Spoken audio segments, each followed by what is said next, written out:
오늘 우리에게 주시는 하나님의 말씀은 마태복음 1장 18절로 25절입니다. 예수 그리스도의 나심은 이러하니라.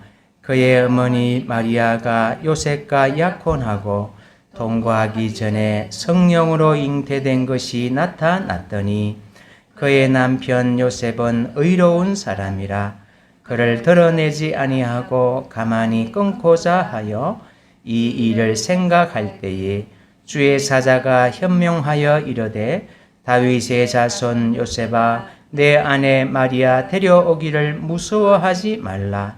그에게 잉태된 자는 성령으로 된 것이라. 아들을 낳으리니 이름을 예수라 하라. 이는 그가 자기 백성을 그들의 죄에서 구원할 자이심이라 하니라. 이 모든 일이 된 것은 주께서 선지자로 하신 말씀을 이루려 하심이니 이르시되 보라 처녀가 잉태하여 아들을 낳을 것이요 그의 이름은 임마누엘이라 하리라 하셨으니 이를 번역한즉 하나님이 우리와 함께 계시다 함이라. 요셉이 잠에서 깨어 일어나 주의 사자의 분부대로 행하여 그의 아내를 데려왔으나 아들을 낳기까지 동침하지 아니하더니 나음의 이름을 예수라 하니라. 아멘. 오늘 이 본문의 말씀을 중심으로 성탄에 담긴 세 가지 신비라는 제목으로 주님이 주신 은혜를 함께 나누고자 합니다. 성경에 나타난 성탄에 관련된 메시지를 살펴보면 이 예수님의 탄생과 관련해서 세 가지 신비가 있다는 것을 발견할 수 있습니다. 그 세 가지를 하나씩 나누면서 여러분과 은혜를 받기를 원합니다. 자, 그렇다면 첫 번째 신비가 무엇이냐? 그것은 예수라는 이름의 신비입니다. 우리 21절에 보니까 이렇게 되어 있습니다. 21절 상반절에 아들을 낳으리니 이름을 예수라 하라. 우리 보통 부모가 이름을 지어줍니다. 그런데 우리 예수님의 이름은 부모가 지은 것이 아닙니다. 천사가 전해준 이름입니다. 그러면 예수라는 이름의 뜻은 무엇이냐? 그것을 21절 하반절에서 말하고 있습니다. 이게 뭡니까? 이는 그가 자기 백성을 그들의 죄에서 구원할 자이심이라 하니라. 그래서 그 예수님의 이름의 뜻은 뭐냐면 죄에서 구원하시는 분이라는 겁니다. 이것이 성탄의 첫 번째 신비입니다. 이것을 잘 이해를 돕기 위해서 제가 한 예를 들어보겠습니다. 어떤 사람이 부주의로 교통사고를 냈습니다. 그런데 내년 1월 1일까지 피해자와 합의를 보지 않으면 그 사람은 2년 동안 감옥을 가야 합니다. 가해자는 어떻게 해서라도 합의를 보려고 애쓰겠죠? 그리고 반드시 합의를 봐야 합니다. 그렇지 않으면 2년 동안 감옥을 가야 하기 때문입니다. 근데 오늘이 며칠이냐? 오늘이 12월 25일입니다.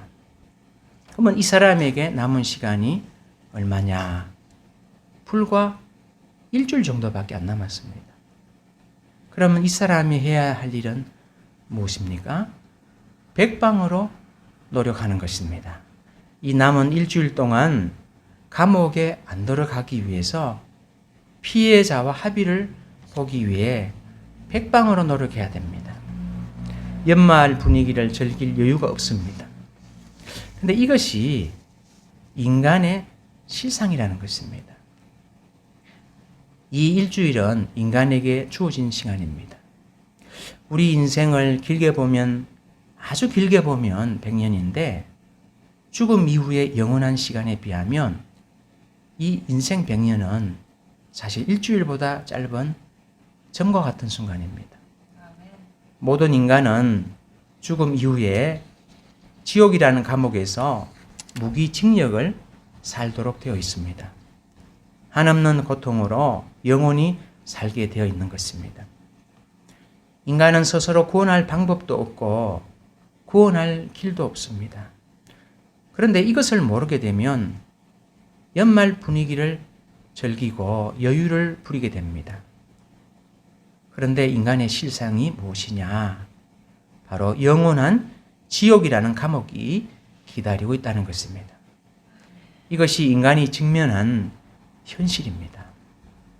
2년의 감옥 생활을 면하기 위해서도 합의를 보려고 이렇게 노력하는데 영원히 천국에 가느냐, 영원히 지옥에 가느냐 하는 문제에 대해서 아무런 노력을 하지 않으면 정말 어리석은 사람이라고 할 수 있습니다.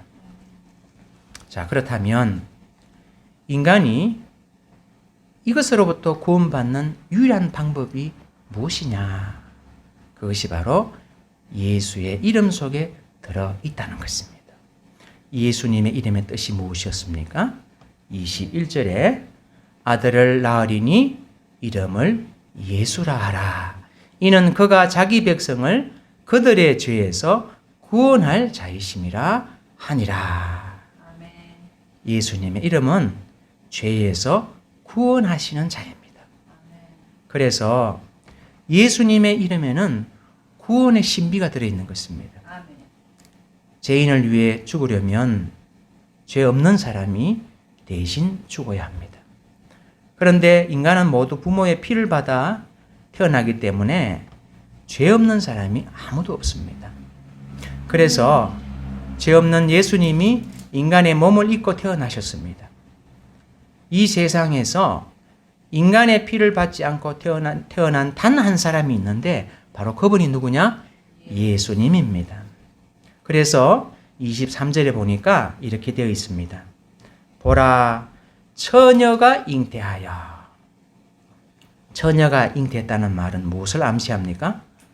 아버지의 피를 받지 않았다는 것입니다. 그렇다면 어떻게 잉태되었을까요? 20절 하반절에서 그것을 우리에게 말씀합니다. 20절 하반절에 보니까 그에게 잉태된 자는 성령으로 된 것이라. 하나님의 능력으로 처녀의 몸에서 태어나신 것입니다. 그래서 예수님의 별명이 있습니다. 그것이 무엇일까요? 여자의 후손입니다. 다시 말하면 아버지 없이 태어난 사람이라는 것입니다. 히브리인 족보의 특징은 전부 남자가 자식을 낳는 것으로 기록되어 있습니다. 우리가 오늘 읽었던 본문 앞에 1절로 17절이 바로 예수님의 족보입니다. 여기에 보면 남자가 남자를 낳고 남자가 남자를 낳고 이렇게 되어 있습니다. 그런데 이상하게도 예수님이 낳으신 그 대목에 와서는 누가 낳았다고 말하느냐? 마리아가 낳았다고 말합니다. 우리 같이 한번 볼까요? 우리 16절, 17절, 우리 16절 한번 같이 읽어보겠습니다. 1장 16절 시작. 야곱은 마리아의 남편 요셉을 낳았으니 마리아에게서 그리스도라 칭하는 예수가 나시니라. 여러분 앞에서는 다 남자를 이야기하고 있습니다. 그래서 마리아의 남편 요셉을 누가 낳았다고 말합니까? 야곱이 낳았다고 합니다. 야곱은 남자입니다. 그런데 그 하반절에 보니까 16절 하반절에 보니까 그리스도라 칭하는 예수는 누구에게서 나셨다? 마리아에게서 나셨다. 이것은 아주 중요한 그러한 내용을 담고 있는 것입니다. 여기서 마리아에게서 낳았다라는 것은 바로 예수님은 처녀의 몸에서 태어나셨다는 것을 의미하고 있는 것입니다. 이것은 창세기 3장 15절 말씀을 성취한 것입니다. 에덴 동산에 아담과 하와가 범죄했습니다. 그래서 인간에게는 죽음이 찾아왔고 육신의 죽음뿐만 아니라 육신의 죽음 이후에 영원한 영혼의 감옥, 영혼의 무기징역을 살게 되었습니다. 인간은 죽음 이후에 영원한 무기징역을 살게 된 것입니다. 그리고 에덴 동산의 축복도 다 빼앗겨 버렸습니다. 그런데 하나님은 이렇게 말씀하십니다. 훗날 여자의 후손이 나타나서 이 모든 잃은 것을 회복할 날이 올 것이다. 그리고 그 여자의 후손이 이 모든 문제의 원인이 된 사탄의 머리를 상하게 할 것이다. 그것을 창세기 3장 15절에 하나님이 기록해 놓으셨는데 그것이 마태복음 1장에서 성취된 것입니다. 우리 한번 찾아봐야 되겠죠. 우리 구약의 첫 번째 책 창세기 3장으로 한번 돌아가 보겠습니다. 창세기 3장 15절.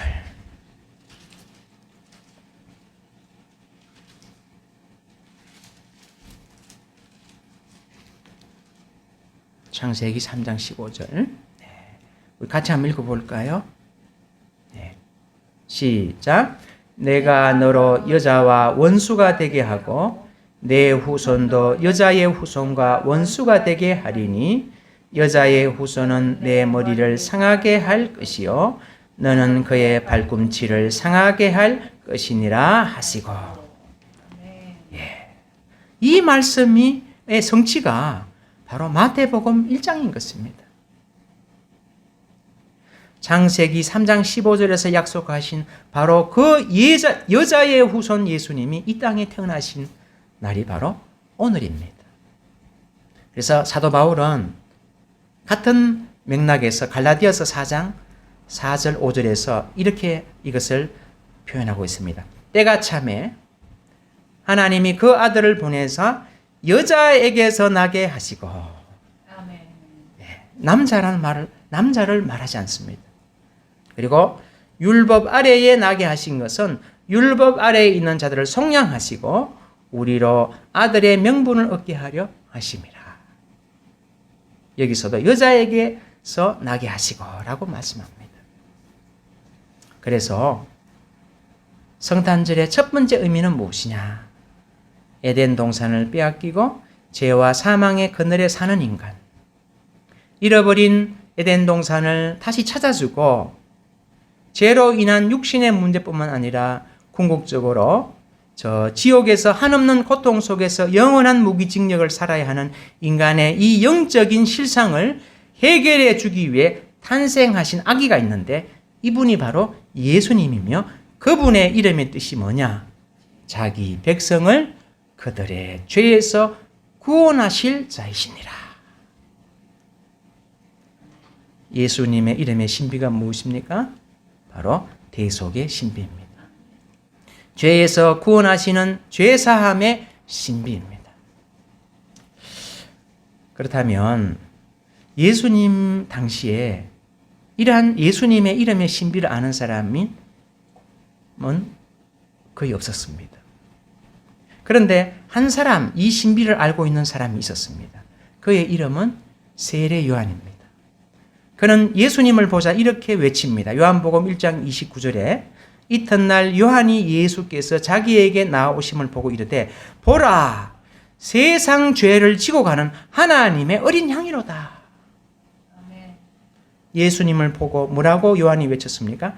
세상 죄를 지고 가는 하나님의 어린 양이다. 이 신비를 몰랐던 예수님의 제자들은 예수님이 십자가에 못 박히시는 것을 보고 절망했습니다. 왜? 이 제사함을 신비를 모르는 거예요. 유대인 지도자들은 십자가에 못 박힌 예수를 보고 조롱을 퍼붓습니다. 자신이 그리스도라고 하더니 자신도 구원을 못하네? 그리고 착한 유대인들은 가슴을 쳤습니다.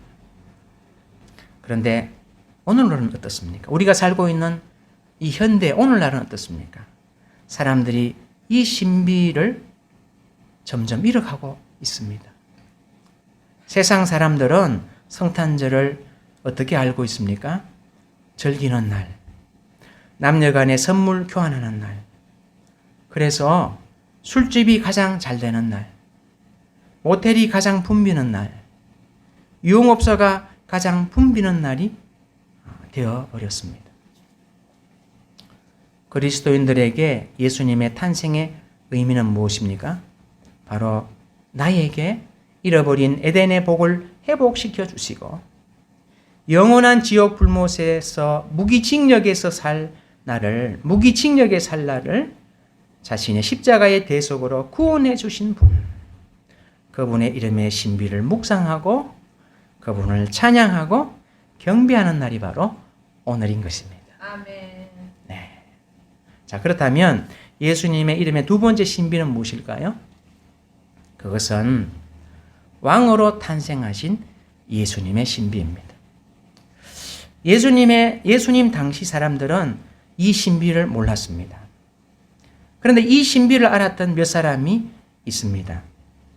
그들이 누구냐면 마태복음 2장 2절에 나타납니다. 우리 마태복음 2장 2절 같이 한번 읽어볼까요? 마태복음 2장 2절. 네, 우리 같이 읽겠습니다. 시작. 유대인의 왕으로 나신 이가 어디 계시냐? 우리가 동방에서 그의 별을 보고 그에게 경배하러 왔노라 하니. 여러분, 이게 놀라운 일이죠. 아무도 예수님을 왕으로 생각하지 않는데 이들이 동방에서 와서 뭐라고 하냐면 유대인의 왕으로 나신 이가 어디 계시냐 이렇게 말하는 거예요. 이분들이 이 신비를 알고 있었던 거예요. 왕으로 나신 신비. 그런데 예수님이 왕으로 나셨는데 어디에 나셨느냐? 왕궁에서 나신 게 아니에요. 마구간에서 나셨어요. 그래서 사람들은 더 이 신비를 알 수가 없었던 거예요. 왕으로 나신 예수님에 대해서 사람들은 어떻게 반응을 했느냐? 성경은 이렇게 기록하고 있어요. 첫째, 예수님이 태어나실 때 유대 지방의 왕이 누구였냐면 헤롯 대왕이었어요. 그는 동방 박사들로부터 예수님의 탄생 소식을 듣고 어떻게 반응했을까요? 화들짝 놀랐어요. 왜냐하면 아니 내가 지금 왕인데 누가 왕으로 태어났다는 거냐 말이죠. 그래서 4절에 보면 헤롯 대왕이 성경에 박식한 대제사장들과 서기관들을 다 소집해요. 그래서 그들에게 물어봅니다. 그리스도가 어디서 나겠느냐? 그러니까 이 성경 박사들이 이렇게 대답합니다. 6절입니다. 6절 말씀 한번 볼까요? 또 유대 땅 베들레헴아 너는 유대 고을 중에서 가장 작지 아니하도다. 내게서 한 다스리는 자가 나와서 내 백성 이스라엘의 목자가 되리라 하였음이니이다. 여기서 헤롯 대왕에게 알려주는 거예요. 베들레헴입니다. 이렇게 알려주는 거예요. 그러면 헤롯 대왕이 가서 그렇구나. 나도 그러면 가서 경배해야지. 이렇게 했을까요? 아닙니다. 어떻게 했냐면은 2살 아래의 사내 아이를 동방 박사들이 온 때를 기준으로 2살 아래의 사내 아이들을 다 죽여버려요. 유아 살해를 저질러요. 다시 말해서 성경을 안다고 예수님을 왕으로 영접하는 것은 아니라는 거예요. 근데 예수님께서 뭐라고 말씀하시냐면 나를 왕으로 영접하는 사람은 어떤 사람인가? 이것을 마태복음 5장 3절에서 말씀하세요. 우리 한번 바로 한 장 넘겨볼까요? 마태복음 5장 3절. 마태복음 5장 3절. 같이 한번 읽겠습니다. 시작. 심령이 가난한 자는 복이 있나니 천국이 그들의 것이며. 여러분, 심령이 가난한 자는 뭐냐면 부자들은 여러분 꽉 찼잖아요. 마음에 빈자리가 없어요. 근데 심령이 가난하다는 것은 마음에 예수님을 모실 빈자리가 있다는 거예요. 내 마음이 지금 다른 것으로 가득 차 있으면 거기에 예수님이 왕으로 계실 자리가 없어요. 마음이 가난한 사람, 심령이 가난한 사람은 그 마음에 예수님을 영접하게 되고 그래서 천국 백성이 된다는 거예요. 그래서 복이 있다고 말씀하는 거예요. 우리는 늘 심령이 가난한 상태로 유지하는 것이 참으로 중요하다는 것을 우리가 알게 됩니다. 예수님을 모실 자리가 비어있는 마음을 늘 가지고 있어야 된다는 거예요. 이것을 뭐라고 표현한다? 가난한 심령이 가난한 자라는 거예요. 우리의 몸은 바쁠 수 있어요. 그렇죠? 그런데 우리 마음은 항상 어때야 된다? 예수님을 왕으로 모실 마음의 빈자리가 항상 있어야 되는 거예요. 두 번째로 예수님이 왕으로 태어나셨다는 것을 안 사람이 누구냐? 그것이 빌라도예요. 여러분 우리 빌라도 잘 아시죠? 사도신경 외울 때 우리 빌라도가 들어가 있잖아요. 근데 이 사람은 언제 알았느냐? 예수님이 태어날 때 알았는 게 아니고 예수님을 재판하면서 알게 됐어요. 요한복음 18장 37절에 보면 빌라도가 재판하면서 예수님께 이렇게 물어요. 빌라도가 이르되 그러면 내가 왕이냐? 왕이 아니냐? 예수께서 대답하시되 내 말과 같이 내가 왕이니라. 내가 이를 위하여 태어났으며 이를 위하여 세상에 왔나니. 예수님은 분명히 밝히세요. 내가 이를 위하여 태어났고 이를 위하여 세상에 왔다. 자, 그런데 빌라도는 어떻게 할까요? 예수님을 십자가에 못 박도록 결국 넘겨줍니다. 왜? 빌라도는 자기는 예수님을 풀어주고 싶지만 이게 권력이 무서운 거예요. 사람들이 무서운 거예요. 풀어줬다가는 로마 황제의 신하인 자신이 스스로 왕이라고 하는 사람을 풀어주면 자기가 어떻게 되겠습니까? 그래서 나는 죄가 없다 하면서 손을 물로 씻지요. 그런데 우리는 사도신경에 누가 죽였다고 말해요? 빌라도가 죽였다고 말하는 거예요. 헤롯 대왕은 자신의 왕위를 지키기 위해서 유아살해를 했고, 그리고 빌라도는 세상이 무섭고 권력이 무서워서 예수님을 십자가에 넘겨버려요. 다음 세 번째 사람이 있었어요. 이게 누구냐면 유대인들이에요. 근데 이 사람들은 좀 달라요. 이 사람들은 왕이 태어나기를 간절히 기대하고 있었어요. 이 사람들은 메시아가 태어날 것을 기대하고 있었던 거예요. 근데 예수님이 공생의 기간 중에 막 이렇게 유대 지방을 다니면서 수많은 기적을 일으키시니까 유대인들은 이것을 보고 야, 바로 이 사람이다. 우리가 기다리는 이 사람이 메시아구나. 그러면서 기대가 막 한껏 부풀었어요. 그래서 예수님이 예루살렘에 입성하실 때 절정에 이르렀어요. 사람들이 종려나무를 흔들고 왕에게나 하는 그런 예의를 갖추면서 예수님을 막 영접하는 거예요. 그런데 며칠 후에 예수님이 십자가에 달려 처형을 당하시니까 이들의 기대는 다 물거품이 되어버렸어요. 그리고 가슴을 쳤어요. 우리가 기다리는 메시아가 아니었구나. 왜 유대인들은 예수님을 메시아로 보지 못했을까요? 왜냐하면 그들이 가진 메시아관에는 영광을 받는 메시아는 있어도 십자가에 달린 메시아는 없는 거예요. 자신들이 가진 메시아관과 십자가는 조화가 안 되는 거예요. 이것이 우리에게 주는 교훈이 있어요. 내가 예수를 믿는데 내 삶에 십자가가 나타나. 그럼 이건 내가 믿는 예수가 아닌데 이렇게 할 수 있다는 거예요. 그들이 기대하고 있는 메시아는 능력과 영광과 평화의 왕이에요. 유대인을 로마에서 건져줄 해방자예요. 그런데 십자가는 수치거든요. 메시아관과 조화가 안 되는 거예요. 그래서 어떻게 결론을 내리냐면 예수는 메시아가 아니야. 이렇게 결론을 내리고 이 결론이 언제까지 내려오느냐? 2022년 현재까지 내려오고 있어요. 그래서 지금 이스라엘 땅에 사는 현대 유대인들도 여전히 예수님을 거부하고 있어요.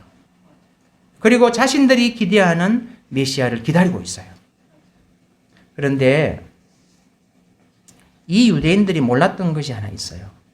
그게 뭐냐면 예수님 탄생의 첫 번째 신비를 몰랐어요. 첫 번째 신비가 뭐였습니까? 메시아가 왕이 되기 전에 뭐부터 해야 된다? 십자가부터 져야 된다는 것입니다. 에덴 동산을 잃어버린 인간, 지옥에서 영원한 무기징역을 보낼 인간, 마귀에 포로된 인간을 해방하는 유일한 길은 무엇이다? 먼저 십자가로 포로된 인간을 건져내는 거예요. 그리고 나서 그들을 자기 왕국으로 데려와서 자기 백성을 삼는 거예요. 포로를 건져내지 않고 어떻게 자기 왕국 백성으로 삼을 수가 있습니까? 이걸 몰랐던 거예요. 마귀에 포로된 인간을 구원하기 위해서는 먼저 십자가를 져야 한다는 것을 몰랐던 거예요. 비유를 하나 하자면 어떤 암 환자가 지금 생명이 이제 1년밖에 안 남았어요. 그러면 생명부터 살리는 게 중요하잖아요. 그런데 생명은 안 살리고 뭘 하냐면 자꾸 좋은 음식을 먹이는 거예요. 가장 좋은 관광지를 데리고 가는 거예요. 그리고 위로의 말을 하고 달콤한 말을 해주는 거예요. 생명을 안 살리고 이런 것부터 해주면 암 환자가 어떻게 되겠습니까? 생명부터 살려놓고 그 다음에 좋은 음식 먹이고 관광지 데려가고 좋은 말을 해줘야지 생명은 안 살리고 이런 것을 하면 다 쓸데없는 행동이에요. 이거는. 그렇기 때문에 예수님이 먼저 십자가를 지셔야 되는 거예요. 그리고 3일 만에 부활하셔서 예수님은 결국 왕이 되셨어요. 그런데 지금 유대인들은 뭐라고 합니까? 십자가에 달린 메시아는 우리는 필요 없어. 우린 이 땅에 왕이 필요해. 지금도 그들은 자신들의 메시아를 기다리고 있어요. 성탄의 두 번째 신비는 예수님이 왕으로 오셨다는 겁니다.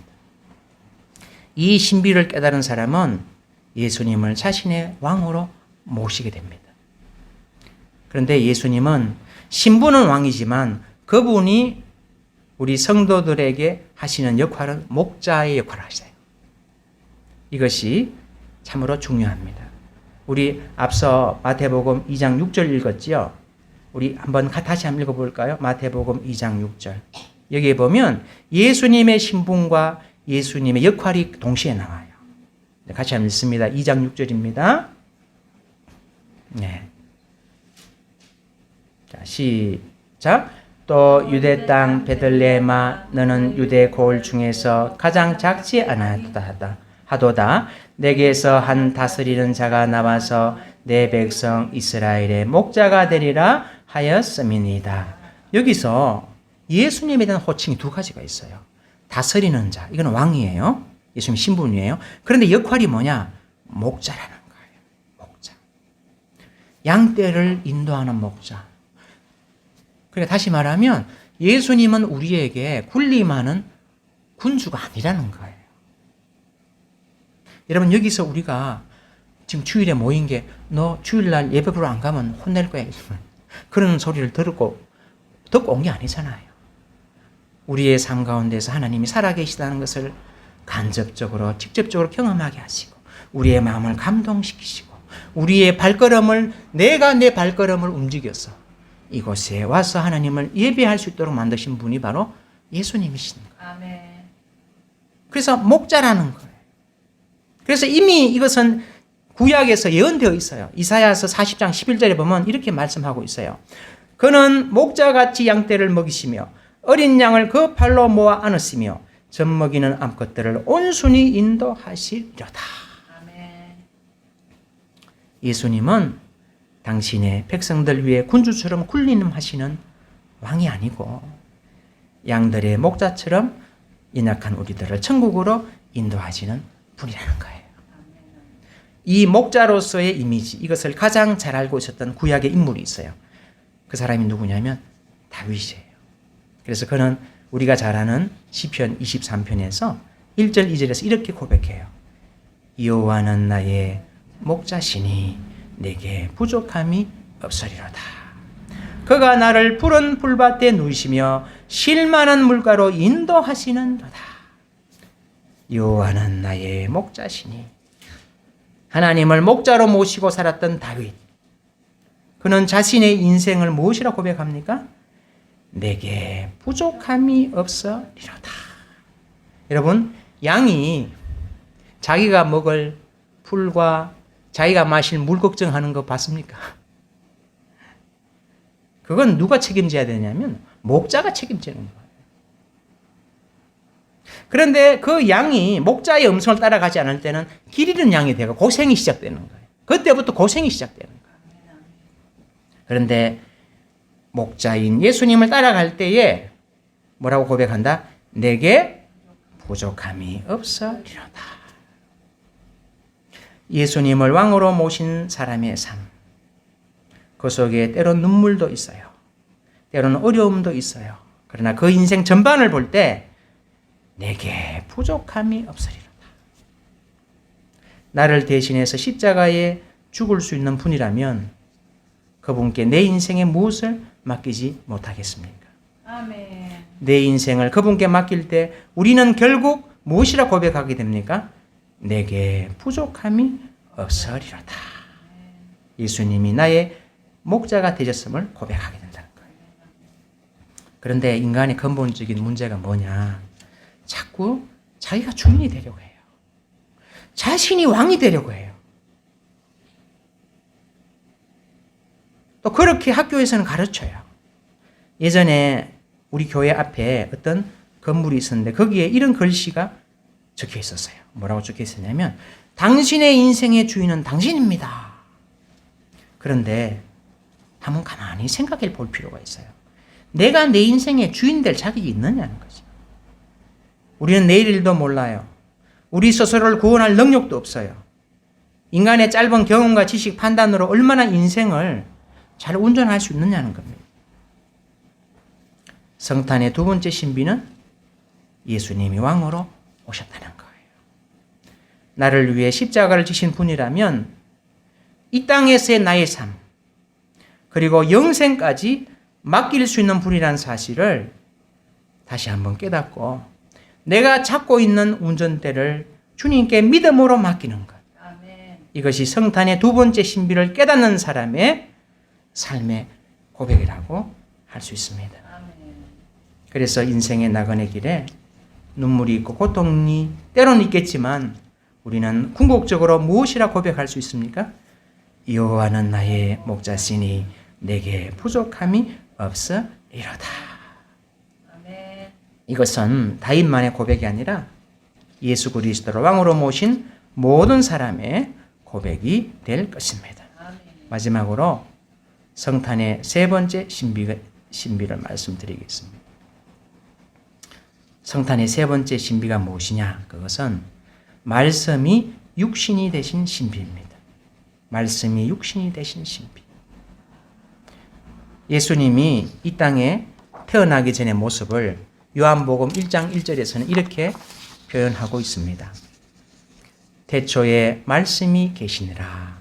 이 말씀이 하나님과 함께 계셨으니. 여기서 말씀이 나오고 하나님이 나오세요. 그럼 이 말씀은 누구냐? 바로 예수님이세요. 이분이 함께 계셨던 하나님은 성부 하나님이세요. 태초는 시간과 공간, 물질 세계를 창조하기 이전의 영원한 시간이에요. 시간이라는 개념 자체가 없는 영원한 시간 속에서 예수님의 가장 큰 속성이 무엇이냐? 말씀으로 계셨다는 거예요. 그래서 요한복음 1장 14절에서는 이렇게 놀라운 말씀을 우리에게 하세요. 우리 한번 찾아볼까요? 여기 접어놓으시고 요한복음, 마태, 마가, 누가, 요한 1장 14절 1장 14절 네, 찾으셨죠? 우리 같이 한번 읽어볼까요? 마태, 마가, 누가, 요한 자, 시작. 말씀이 육신이 되어 우리 가운데 거하심에 우리가 그의 영광을 보니 아버지의 독생자의 영광이요 은혜와 진리가 충만하더라. 아멘. 여러분 14절 초반 상반절에 뭐라고 되어 있어요? 말씀이 육신이 되어. 말씀이 육신이 되어. 여러분 우리가 오늘 찬송가 우리 122장을 불렀잖아요. 거기 4절 가사가 뭐라고 되어 있는 줄 아세요? 여호와의 말씀이 무엇을 입어? 육신을 입어. 예. 여호와의 말씀이 육신을 입어. 똑같은 말씀이죠. 그러니까 예수님은 말씀이세요. 그래서 마태, 마가, 누가, 요한, 사복음서를 읽어보면 예수님은 무엇을 강조하시느냐? 말씀을 강조하시는 거예요. 왜냐하면 예수님의 말씀은 곧 그분의 인격이에요. 그분 자체예요. 그래서 예수님은 자기 자신을, 당신을 뭐라고 스스로 부르시냐면 나는 진리다라고 선언하시는 거예요. 그리고 예수님은 이렇게 말씀하세요. 나를 사랑하는 것은 곧 내 말을 사랑하는 것이다. 그리고 그 말에 순종하는 것이다. 요한복음 14장 21절 나의 계명을 지키는 자라야 나를 사랑하는 자니 나를 사랑하는 자는 내 아버지께 사랑을 받을 것이요 나도 그를 사랑하여 그에게 나를 나타내리라. 예수님은 말씀과 자신을 동일시하고 계시는 거예요. 천국 공동체의 사람들의 특징이 무엇이냐?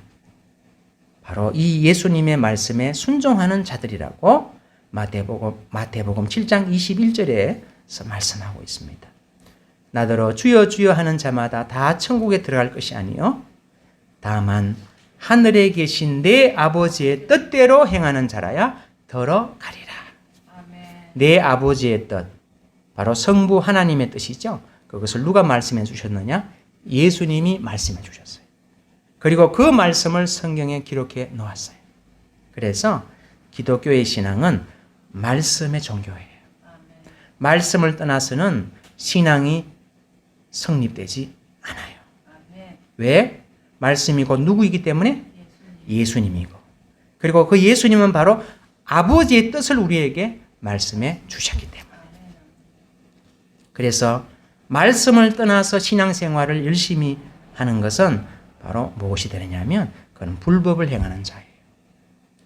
그렇게 될 때 예수님의 복음을 따라가는 것이 아니고 내가 복음이 되는 거예요. 내가 복음이.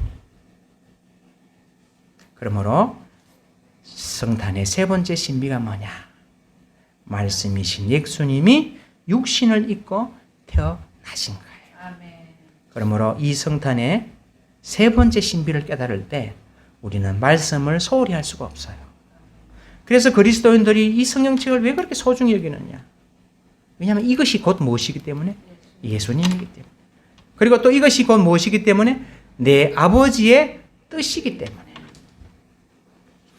그래서 말씀으로 돌아가는 거예요. 예수님의 복음으로 돌아가는 거예요. 결론의 말씀을 드립니다.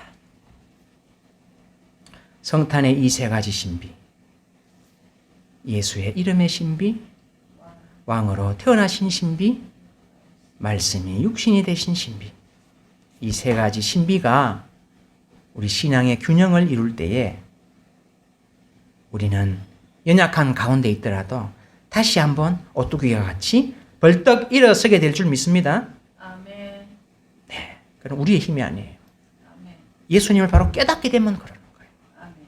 그리고 쩔뚝거리다가도 똑바로 걸어가게 될 줄 믿습니다. 사실 예수님이 탄생하신 정확한 때는 성경에 나와 있지 않아요. 12월 달이라고 돼 있지 않아요. 그러나 우리는 역사적으로 겨울 한 해가 저무는 이때를 성탄절로 지키고 있습니다. 저는 이것이 복이라고 생각해요. 왜? 이때는 한 해의 삶을 되돌아볼 수 있는 좋은 때이기 때문입니다. 이때에 우리가 성탄의 신비들을 묵상하고 내 삶의 신앙의 균형이 얼마나 바른지를 다시 한번 살펴보고 다가오는 새해를 준비하는 좋은 출발점이 되기 때문입니다. 이 성탄의 신비들을 가슴 깊이 생각하고 그 신비의 주인공이신 아기 예수님을 바로 알고 내 신앙에 무너진 균형이 있다면 다시 세우고 그리고 신앙생활을 감당해 나갈 때에 때론 힘들고 어려운 세상살이 가운데서도 궁극적으로는 다윗과 같이 여호와는 나의 목자시니 내게 부족함이 없으리로다 라는 고백을 하면서 살아가게 될 줄 믿습니다.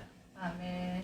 새해를 앞두고 한 주간 남은 이 시간, 이 성탄의 신비를 묵상하고 급변하고 쉴 새 없이 돌아가는 이 세상은 내일을 아시고 내일을 예정하시고 내일을 섭리하시는 예수님의 손에 맡기고 나는 예수님의 탄생의 신비를 깨달은 자로 그리고 그분을 섬기는 왕으로 섬기는 자로 말씀을 붙드는 자로 살아갈 수 있기를 소망합니다.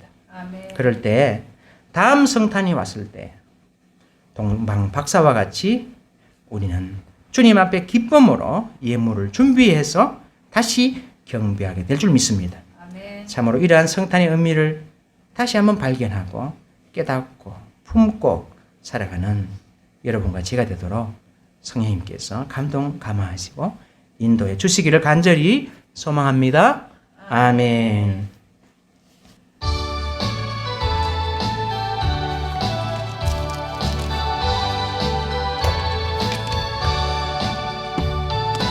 기쁘다 구주 오셨네 만 백성 모으러 온 교회여 다 일어나 다 찬양 드리라 다 찬양하여라 다 찬양하여라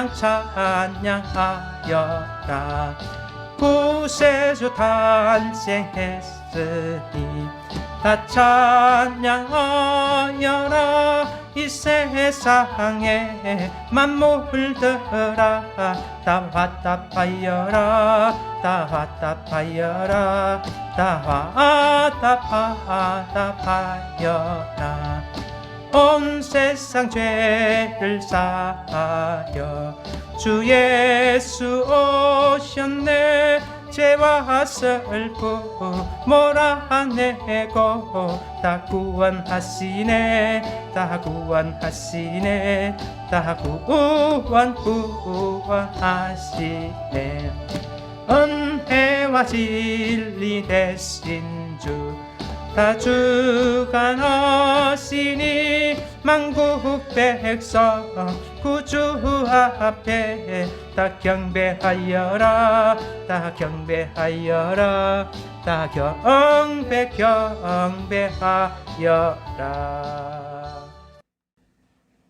지금은 십자가 위에서 피를 흘려 죄와 죽음에서 우리를 구원하신 예수 그리스도의 놀라운 은혜와 독생자 예수 그리스도를 보내시기까지 우리를 사랑하신 하나님의 크고 무한한 사랑과 오늘 연말 이 성탄절을 맞이하여 우리를 이곳에 불러 성탄의 신비를 알려주시고 이 성탄의 신비를 품고 살아감으로 승리하는 인생, 내게 부족함이 없다고 고백하는 인생이 되도록 우리를 격려하시고 감동하시고 도와주시는 성령의 교통하심이 이 말씀 앞에 아멘으로 화답하며 연약하지만 부족하지만 이 말씀 붙들고 살아가기로 다짐하는 하나님의 사랑하는 아들, 딸 머리 위에 이제로부터 영원히 함께 하심을 간절히 축원드리옵나이다. 아멘.